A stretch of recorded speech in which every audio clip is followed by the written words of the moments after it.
Tatay ng Tres Marias Bistado na mga kapatid nito nagsalita na at may isiniwalat tungkol sa Tres Marias. Ito ang pag-uusapan natin maya-maya lamang at kung bago ka pa lang sa aking munting channel paki-subscribe naman para lagi kang updated sa video ng mga kalingap. Paunawa patapusin ang video para malaman ang nilalaman nito. Isang mapagpalang araw sa inyong lahat mga ka-viewers.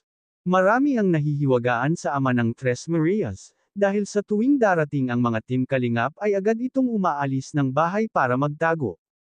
Ang rason nito ay ayaw niyang medyohan siya ng mga Kalingap dahil baka raw ay may makakita sa kanya at malaman ang tinitirhan niya. Marami tuloy viewers ang nagdududa na baka nga talaga ay may ginawa itong tatay nila sa kanyang mga anak. Kasi nakakapagduda talaga ang kanyang kinikilos, pati nga mga kapatid nito ay pinagtataguan din niya. At baka raw malaman ng mga kapatid niya kung nasaan siya. Pag may makakilala nga naman sa kanya ay baka magkaisa ang mga ito at isuplong siya sa pulis. Kasi nakapagtataka na ganito ang mga anak niya katulala. Mga hindi na nga nagsasalita mga tulala pa na animoy mga wala sa sarili. Mukhang ang ina nga ng Tres Marias ay parang may alam at ito'y nananahimik lang. Kung mapapansin nga natin sa vlog ni Kalingap Rab ay pinagdidolotan niya ng mata ang Tres Marias na para bang may ibig sabihin.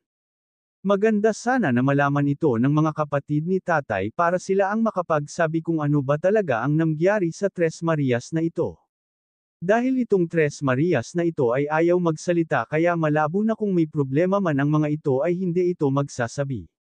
Pero kitang-kita natin kay Kalingap Rab na handa siyang tumulong hanggang sa maging normal ang Tres Marias, pero kahit pa makapagsalita na ito ng maayos malabo na magsabi pa ito ng totoo.